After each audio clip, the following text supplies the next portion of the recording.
ቤተሰብ ይሄ ሁሉ መድኃኒት ነው ያልታቀፉትና ይሄኛው ጭራሽ ማለት ነው 4 ነው የሚወሰደው በአንድ የቀጠሮ ሰዓት እየደረሰ ነው።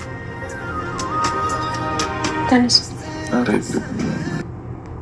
ማርያምን አለሰኝ ኦኬ እሺ ተነስ ቁጭ በል አንዴ ተነስ ቁጭ በል እኔ ያጎርሳለሁ ትንሽ ትበላለህ ግን አንተ ብዙ ጊዜ ችላ ትላለህ። አሰላሙ አለይኩም ወራህመቱላሂ ወበረካቱ። ውድና የተከበራችሁ ቻናሌ ቤተሰቦች እንዴት ናችሁ? ደህና ናችሁ? እኔ ደህና ነኝ አልሐምዱሊላህ። እንግዲህ በአዲስ ቪዲዮ መጥቼላችኋለሁ። ሀይሚ ቤት ቪዲዮ ተለቋል።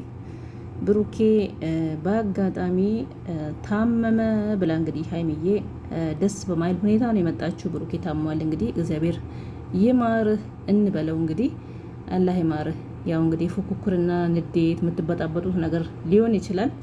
እንግዲህ መድኃኒት ተሰጥቶታል። ምግብ ራሱ አልበላም ሲል በግድ ነው እንግዲህ ምግብ እንዲበላ እያደረገች ያለችው። ምንም ቢሆን የፈለገ ነገር ቢጣሉ የፈለገ ነገር ቢቀያየሙ የሆነ ነገር መሆኑን አትፈልግም።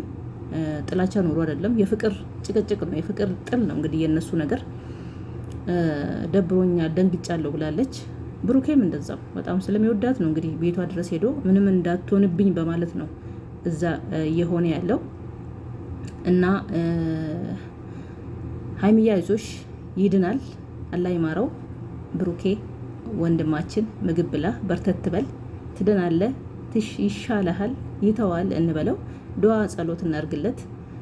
ሀይሚዬ እንደው በቆራጣይን ያያታል እኮ የመመው ራሱ ምግብ እየጎረሰ በቆራጣይን አይታችሁ ከሆነ እንዴት የፍቅር አስተያየት ነው የሚያት።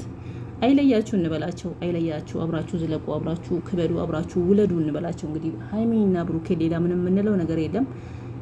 ሰላም ሲሆኑ ነው ደስ የሚለን። ሰላም ሲሆኑ በፍቅር ሲሆኑ ነው ደስ የሚለን። እንግዲህ ፍቅራቸው ይብዛ፣ ፍቅራቸው ይመለስ፣ ሰላማቸው ይመለስ እንበል። እንግዲህ እነሱ ያው ሚዲያ ሰው ናቸው።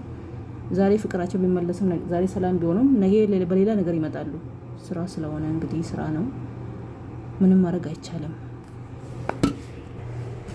እንደዛ ነው እንግዲህ ምንለው።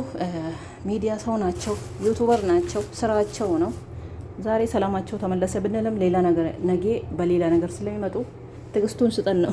ሌላ ምንም የምንለው ነገር የለም። ትዕግስቱን ይስጠን ነው እንግዲህ ፈጣሪ ማርክ በሏቸው በሉት ብሩኬን። ወይ አማርኛ ጠፋብኝ፣ እንደው ቪዲዮ መስራት ስቃዝቃዝ ስል የምናገረው ራሱ የጠፋብኝ ነው።